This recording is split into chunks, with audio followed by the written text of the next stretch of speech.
சொல்லிட்டாங்களா? கல்வி, பொருளாதாரம், சமூக நலம், உளவியல் ஆரோக்கியம். இந்த நாள்ல வந்து உங்களுக்கோ மற்றவங்களுக்கோ பாதிப்பு ஏற்பட்டா உங்களுக்கு வரக்கூடியதுதான் மன அழுத்தம். மன அழுத்தம் வந்துச்சுன்னா என்ன அறிகுறி? ஃபர்ஸ்ட் தூக்கம் வராது, ஆர்வம் இருக்காது, இல்லைன்னா அதிக ஆர்வம் படபடப்பா இருக்கும்.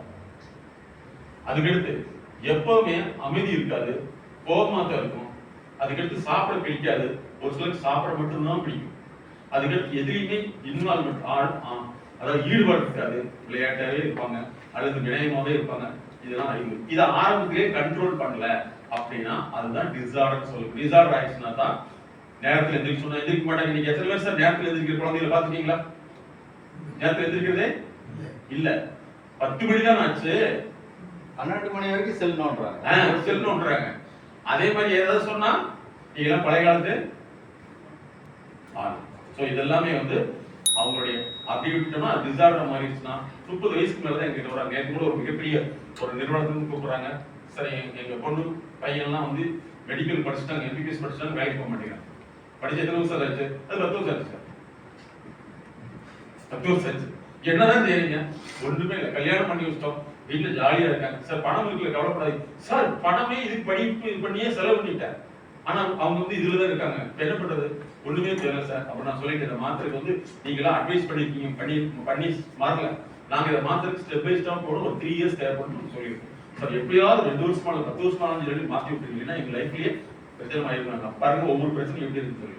அப்ப இனிமேல் நீங்க வந்து வாழ்க்கையை வந்து ஈஸியா புரிஞ்சுக்கணும். ஒருத்தர் ஒரு பிரச்சனை ஒருத்தர் செய்யறாங்கன்னா செய்ய முடியலன்னா அவருக்கு பல விதமான காரணங்கள் இருக்கும். காரணத்தை கண்டுபிடிச்சு தான் நம்ம மாற்ற முடியும். நம்பர் 1 அட்வைஸ் பண்ணாதீங்க. நம்பர் 2 தேவையில்லாம நிறைய செலவு பண்ணாதீங்க. எல்லாத்துக்கும் ஒரு கணக்கு என்ன சார்?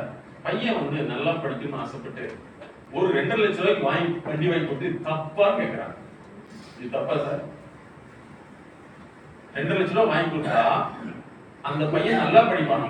இது சாத்தியம் இருக்குதா? இல்லவே இல்லை. இது வாங்கி கொடுத்தா என்ன செய்வான்?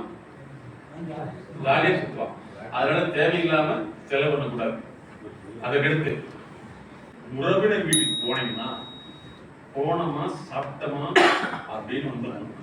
அங்க போய் உட்கார்ந்துட்டு நான் என்ன சொல்றேன்னா, இப்படி எல்லாம் பண்ணா நல்லா அப்படின்னு சொல்லிட்டு வந்துட்டீங்கன்னா முடிஞ்சு வச்சு.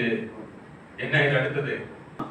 சேஃப்டியா உங்க அமௌண்ட்டை நீங்க சேர்த்து வச்சுக்கணும். யாருமே ஏற்றுக்கொள்ள மாட்டார்கள். ஏற்றுக்கொண்டீங்கன்னா நீங்க யார பத்தி கவலையே பட மாட்டீங்க. அதுக்கு 7வது பாயிண்ட் என்னன்னா, நீங்க எப்பவுமே நொந்து நூலா போய் உங்களை மாதிரி இருக்கிற ஏஜ்மெண்ட் இருக்காங்கல்ல, ஏஜ்மெண்ட்ல தெரியுமா, கிளாஸ்மேட் மாதிரி, அவங்க கிட்ட போய் பேசுனீங்கன்னா என்ன பண்றது, எங்க வீட்டுல சரியான பிரச்சனை, நான் ஒண்ணும் இல்லைன்னு பார்த்துட்டு வந்துட்டேன், உன்ன மாதிரி உண்மையாட்டு இருக்க மாட்டேன், நீ இப்படித்தான் இருக்கணும், தைரியமா இருக்கணும் என்ன அப்படின்னு சொல்லி கொடுத்து உங்களை வந்து ஒண்ணுக்கெல்லாம் பண்ணிடுவாங்க. அதனால வந்து இந்த சம காலத்தில் உள்ளவர்கள வயதடிப்படையில் சேர்வதை விட அறிவடைப்பில் தான் சேரும். சமகாலத்து மனிதர்களோடு யாரோட சேரணும்? அறிவடிப்படையில. வயதடிப்படையில் சேர்ந்தீங்கன்னா அவங்க பழைய குப்பையை செஞ்சுட்டு இருப்பாங்க, கொட்டி உங்க மனசை எடுத்துருவாங்க. இதை நீங்க தெரிஞ்சுக்கணும். அதே மாதிரி யார்கிட்ட பேசினாலும் நீங்க தேவையில்லாம பேசுறதை தவிர்த்து. பேச்சுலதான் சார் பெரிய ப்ராப்ளம். சரிங்களா? நான் என்ன சொல்ல வர்றேன்னா சொல்லு கேட்டு போயிட்டு சொல்லிடுவோம். அதனால வந்து நீங்க இனிமேல் என்ன செய்யணும், நீங்க உலகத்தை புதிய கண்ணோட்டத்தோடு பார்த்தீங்கன்னா உங்களுக்கு லைஃப் ரொம்ப ஹாப்பியா இருக்கும். விக்டோரியா மகாராணி 1892 நல்லா தெரிஞ்சுங்க, 1892 அந்த அம்மாவுடைய பிரின்சிபிள் தான் இன்னைக்கு வரைக்கும் பிரிட்டிஷ் ஃபாலோ பண்ணுது. நல்லா தெரிஞ்சுக்க, வாய் வழி கிடையாது, அறிவு வழி. இன்னைக்கு அவங்களுடைய பேரனோட பேரன் மிஸ்டர் ஹாரி அவர் சொல்றாரு, எனக்கு எங்க கிராண்ட்மாவுடைய பிரின்சிபிள் தான் நான் ஃபாலோ பண்ணிட்டு இருக்கேன்.